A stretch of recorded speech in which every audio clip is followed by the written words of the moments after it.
Então, boa tarde a todos. Muito obrigado pelo convite dos organizadores para estar aqui. É um prazer estar discutindo essa questão de bioenergia. Aliás, essa é, digamos assim, a nossa tarefa, né? Pode mudar. Quem está? Pode mudar.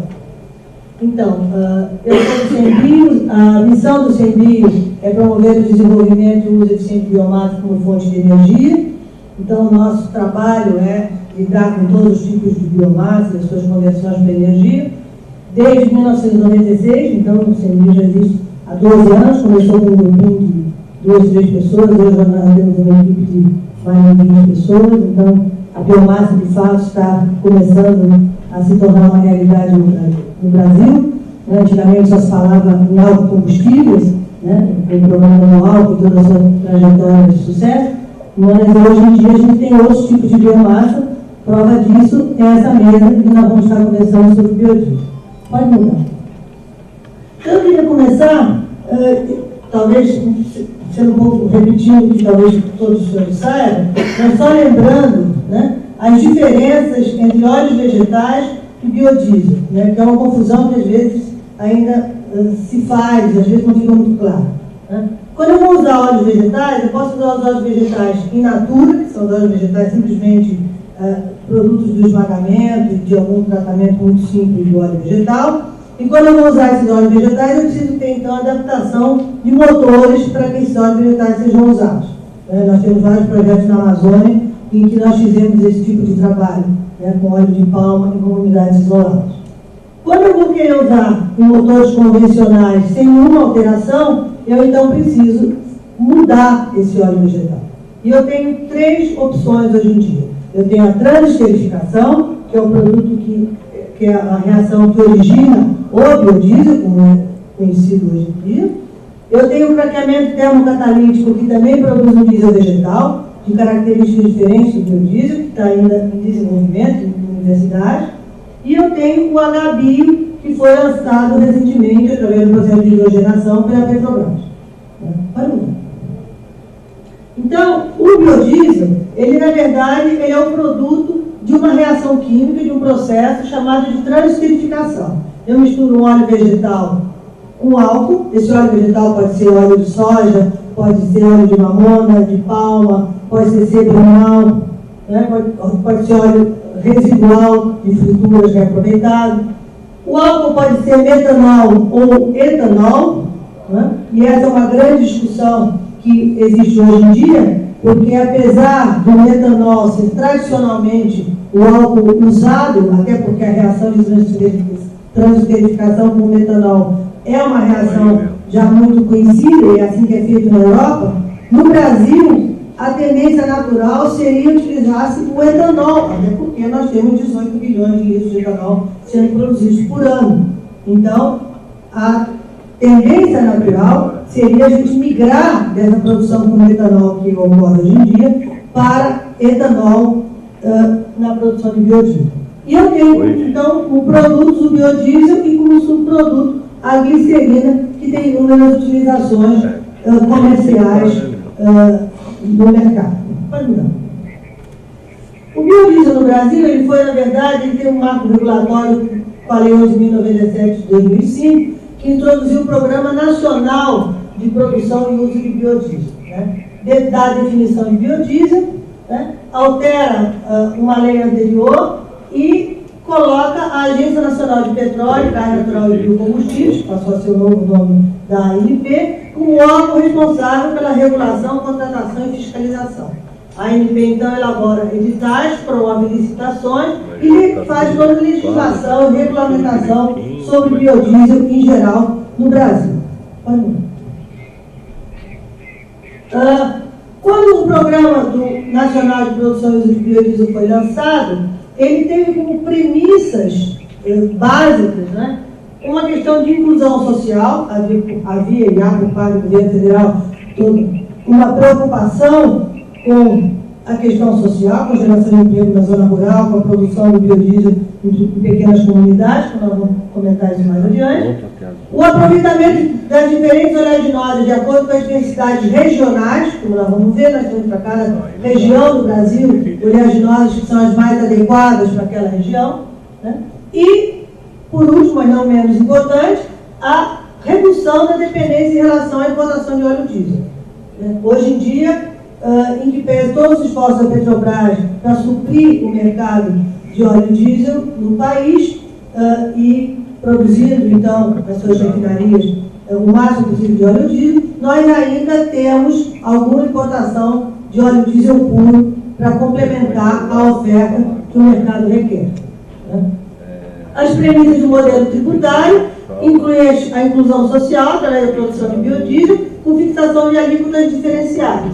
Então, nesse modelo, nós temos a eliminação do CID, nós temos a desoneração do PIS/COFINS para os óleos de dendê e mamona produzidos a partir da agricultura familiar no Norte e Nordeste, que é onde essas duas oleaginosas se produzem com mais eficiência, e nós temos, em outros casos, uma agricultura intensiva, onde temos a desoneração parcial do PIS/COFINS.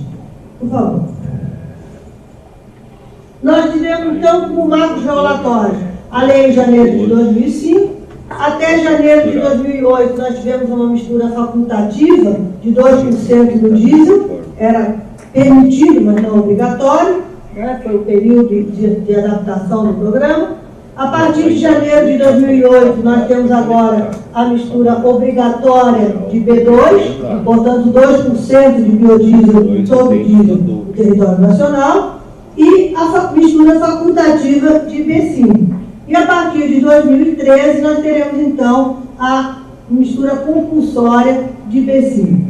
Os números ao longo da linha horizontal mostram as estimativas dos empregos que seriam gerados com essa implementação do programa de biodiesel no país. Pode mudar, por favor. Na cadeia de produção do biodiesel, então, eu não sei se eu já não enxergo bem, nem de perto, nem de longe, nem com lente, nem sem lente, mas eu espero que os senhores consigam enxergar a minha transparência, né? É só mostrando um pouco a cadeia de produção do biodiesel, né? O emprego de mão de obra rural para a produção dos óleos vegetais, a recuperação de áreas degradadas, que é uma questão importante na geração de biocombustíveis, né? Existe hoje em dia toda uma discussão que a mídia vem refletindo sobre o melhor aproveitamento de áreas para a produção de biodiesel, não competindo nem com florestas nativas, nem com a produção de alimento. Então, a recuperação, o uso de áreas degradadas, de áreas usadas diretamente para a pecuária, é a melhor opção para a produção dos óleos vegetais, para o biodiesel, né? A produção agrícola de sementes oleaginosas, a indústria de extração de óleos vegetais, com a torta ou farelo como subproduto que vai para a indústria de alimento, o óleo vegetal que vai para a usina de transesterificação, onde então é produzido o éster, o biodiesel, que vai para a distribuidora de combustível, onde então ele é misturado nas proporções de B2 e B5, para ele depois então ser utilizado nos distribuidores. E temos a usina de transesterificação, o subproduto da glicerina, que, como mencionei, vai para a indústria química. Por favor. Essa transparência mostra a enorme variedade que o Brasil, como país tropical, tem na produção de diferentes oleaginosas, né? Nós temos mamona, girassol, dendê ou palma, soja, algodão, canola, amendoim, o famoso pinhão manso, jatropha púrpura, que hoje em dia se fala tanto, porque ele é uma das oleaginosas mais usadas para se utilizar áreas degradadas, né? Buriti, babaçu, macaú. No entanto, como nós vamos ver, nem todas essas oleaginosas, elas têm a mesma produtividade agrícola, elas têm os mesmos resultados que se podem obter. Então, o fato de eu ter uma variedade grande de oleaginosas não quer dizer que eu tenha disponibilidade de biodiesel produzido de todas essas oleaginosas. E aí eu não estou incluindo o sebo animal, né, que é também uma das fontes de biodiesel que hoje em dia vem sendo muito utilizada. Pode mudar.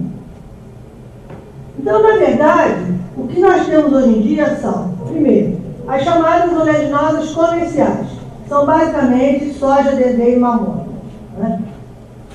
Principalmente a soja tem uma produção em grande escala, temos 20 milhões de hectares plantados com soja no país, né? Temos um elevado nível de conhecimento técnico-científico, mas temos que tomar um cuidado muito grande na competição entre o uso energético e outros usos, como eu acabei de comentar, né?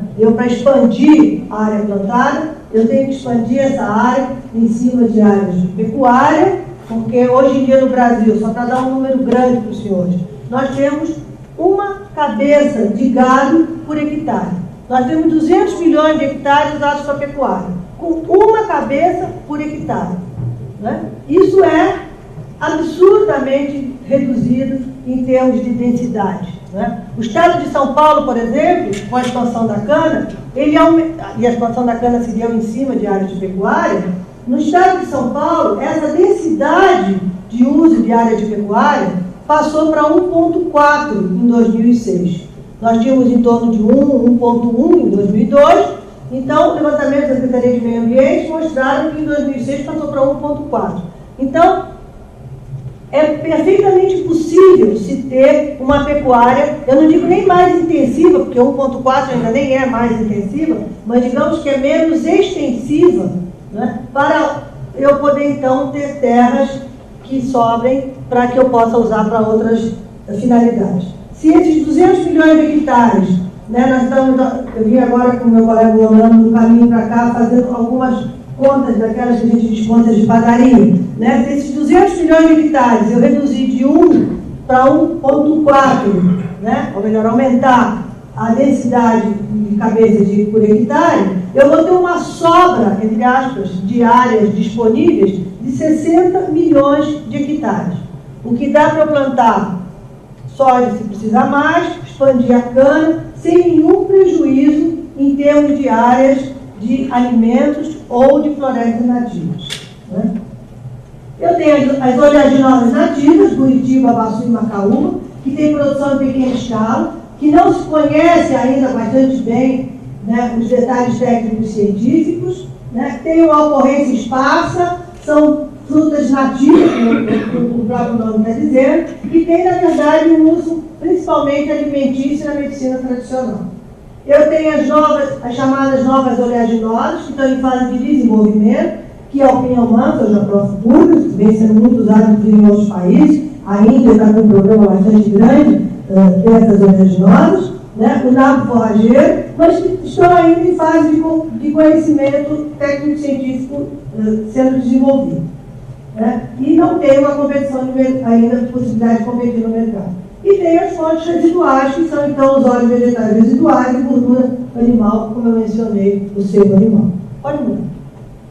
Então, no Brasil, né, se nós pegarmos as principais oleaginosas, nós vemos que para cada região do país, nós temos as oleaginosas que são mais adequadas para aquela região, né? Então, essa é a grande, digamos, vantagem que o Brasil tem perante outros países, que justamente ele pode mostrar que não existe a competição com alimentos, né? Não só pelo fato daquela conta que eu mostrei para os senhores, que a gente pode usar a área de pecuária, mas também porque eu tenho oleaginosas adequadas para cada região, com a produtividade adequada. Pode mudar. Essa tabela fala, né, fala um pouco da produtividade de algumas oleaginosas. Então, o que a gente percebe é que, na verdade, de todas as oleaginosas, a que tem maior produtividade em quilos de óleo por hectare ano é justamente o dendê, né? 4.000 a 6.000 quilos de óleo por hectare ano. Se olhar a soja está lá no final. Apesar de ter uma grande produção de soja no país, né, os 20 milhões de hectares de área plantada, a produtividade da soja é 10 vezes menos do que a produtividade do dendê, né? E eu tenho toda uma possibilidade de expandir o dendê na região norte, porque eu tenho áreas degradadas, principalmente no estado do Pará, que certamente poderiam ser usadas para a expansão dessa cultura do dendê e da produção de óleos vegetais e biodiesel a partir de dendê. Pode mudar. Qual é o problema que nós temos, né? O problema, basicamente, que nós temos é que, a não ser o caso da soja, tanto a mamona como o dendê, eles têm outros usos finais que têm maior valor agregado, maior custo de oportunidade do que o seu custo de produção. Então, a mamona, por exemplo, que tem um custo de produção em torno de 0,43, 0,57, quase 0,6 dólares por tonelada, ela tem um custo de oportunidade para venda para outros mercados, né, de quase $1 por litro.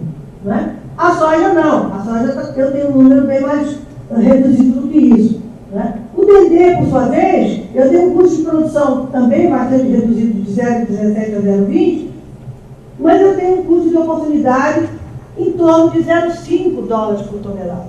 Né? Se nós pensarmos, né, que o diesel tem um custo de produção em torno de 0,2 dólares por litro, se nós pensarmos que o diesel é vendido no posto de gasolina a R$2 o litro, né? Eu ainda ontem de noite, estava voltando para casa, né? Passei num posto que tinha diesel, dei uma paradinha, fui lá olhar para ter certeza de quanto estava atualmente o preço do diesel sendo vendido nos postos, né? 1,999, R$2, né? Pouco mais, $1 nos quebrados, né? Não chega nem a $2 o litro.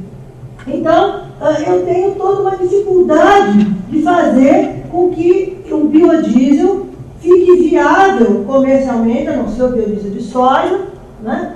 Se eu olhar para o biodiesel das outras oleaginosas, eu vou ter toda uma dificuldade de conseguir a viabilidade econômica dessas outras oleaginosas em vista do preço final do diesel do que é comercializado. Pode mudar, por favor.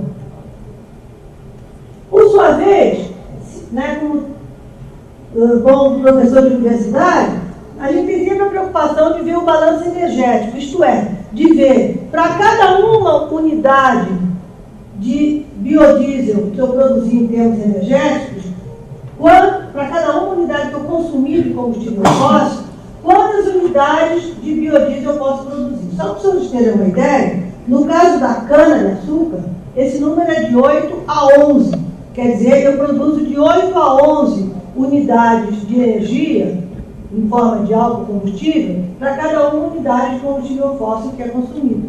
Né? É um produto altamente positivo do ponto de vista energético.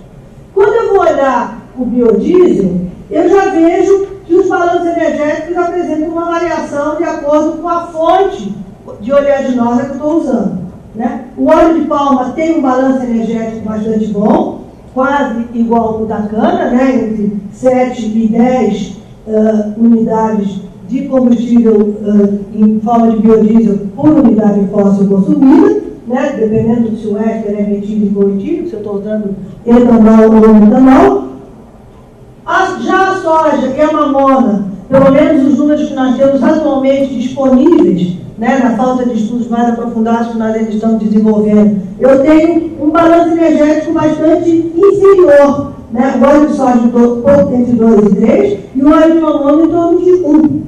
Né? Esse número é um número bastante significativo, até porque isso tem um impacto muito grande quando eu vou falar em crédito de carbono. Porque quando eu estou falando em combustível fóssil consumido, eu estou falando em emissão de carbono. Então, quanto melhor é o balanço energético da minha oleaginosa, do meu biodiesel ou do meu biocombustível, menor é a emissão líquida de carbono e melhor ele vai funcionar como substituto dos combustíveis fósseis no nosso combate ao efeito estufa.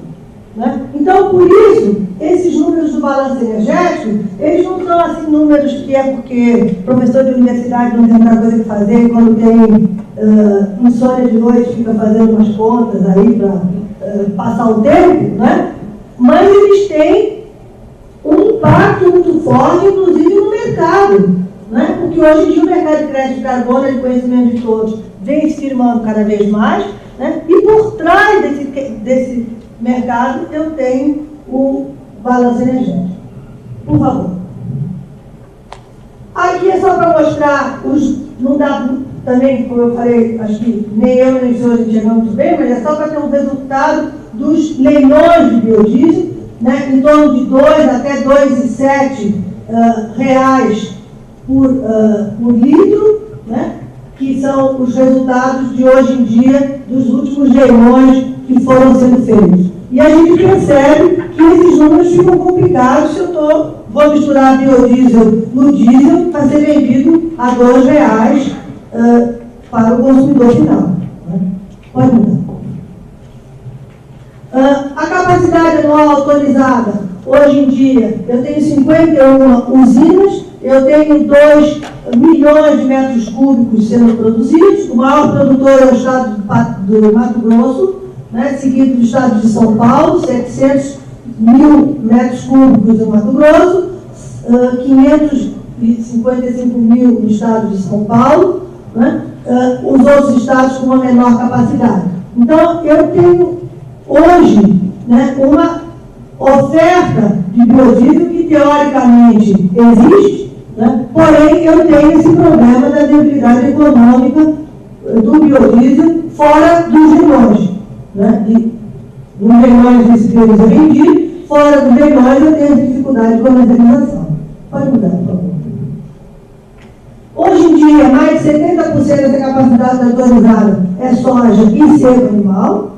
Né? Aqui em São Paulo, a gente tem frigoríficos exportando sebo para a produção de biodiesel, temos indústrias produzindo biodiesel a partir de sebo animal. Né? É um setor consolidado, mas é uma agricultura extensiva, né? Que usa soja ou o subproduto de frigoríficos. Né? E tem uma baixa utilização da agricultura familiar. Né? Eu tenho uma fraca participação de oleaginosos privilegiados, a mamona ainda tem problemas técnicos e econômicos a serem resolvidos, e problemas sociais, pelas experiências lá no estado do Piauí. Né? E, no caso do bebê, existe toda uma preocupação, porque ele é uma planta exótica e ele tem que ser manuseado com cuidado, principalmente na região amazônica, para não desmatar florestas nativas. Pode mudar.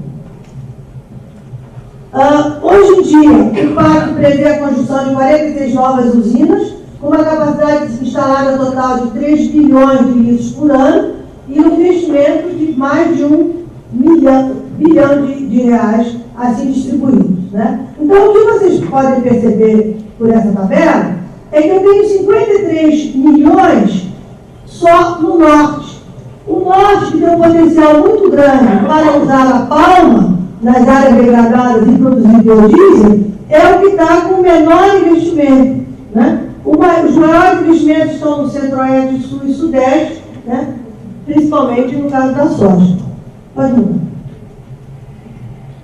Enfim, se a gente puder fazer, tentando resumir um pouco tudo que nós falamos aqui rapidamente, para ficar dentro do nosso tempo, eu já recebi lá um cartãozinho amarelo, que o meu tempo está terminando, nós temos as seguintes preocupações com os biocombustíveis que nós temos que levar em consideração.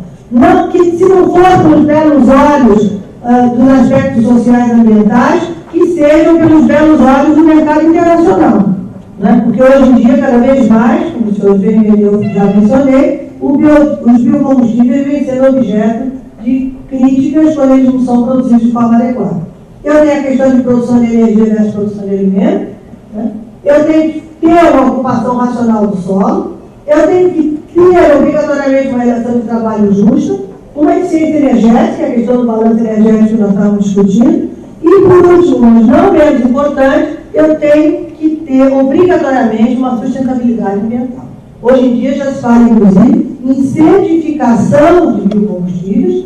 Né? A Europa, cada vez mais, né?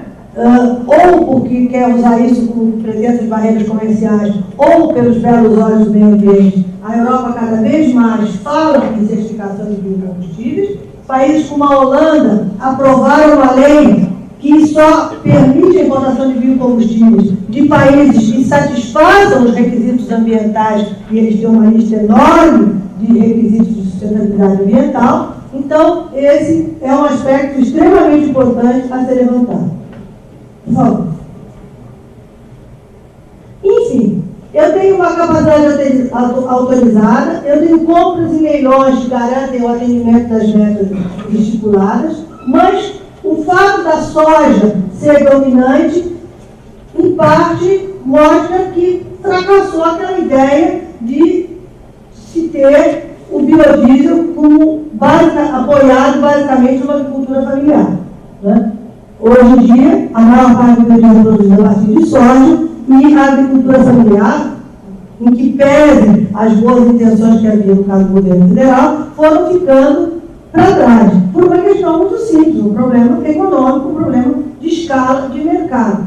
Né? A mesma coisa aconteceu nas usinas de cana no estado de São Paulo. No início do PROALCO se pensava em fazer mini destilarias com pequenos produtores de cana e pequenas destilarias. Se verificou que aquilo era inviável. Hoje em dia, o tamanho médio de uma usina no estado de São Paulo é de 1,5 milhão de toneladas por saco, 300 toneladas de cana por hora, que é o tamanho que uma usina se transforma em uma planta econômica para aquele combustível. As destinações das verbas do PAC reforçam a concentração das produções na região de Centro-Sul, o que justamente impede, acaba por impedir o desenvolvimento desses aspectos sociais. E nós, então, temos que tentar criar mecanismos que possam lidar com esses dois aspectos das oleaginosas. Aquelas produzidas em grande escala, no Centro-Sul, em que tem uma atividade econômica, e aquelas produzidas na agricultura familiar, na região Norte e Nordeste. Por favor. Enfim, as últimas considerações. Os biocombustíveis, eles são, na verdade, uma excelente perspectiva para os países em desenvolvimento, né? O Brasil é líder na produção de biocombustíveis. Existem concretas possibilidades de replicação da experiência brasileira em outros países, né? A experiência do Brasil está cada vez mais na mídia e sendo de interesse para outros países, né? Há necessidade de garantir a sustentabilidade ambiental. Estou repetindo de propósito, porque esse é um tema importante, né? E temos excelentes perspectivas de exportação para os países envolvidos, tanto etanol como biodiesel, desde que satisfeitos essas garantias de sustentabilidade ambiental e social. Muito obrigada.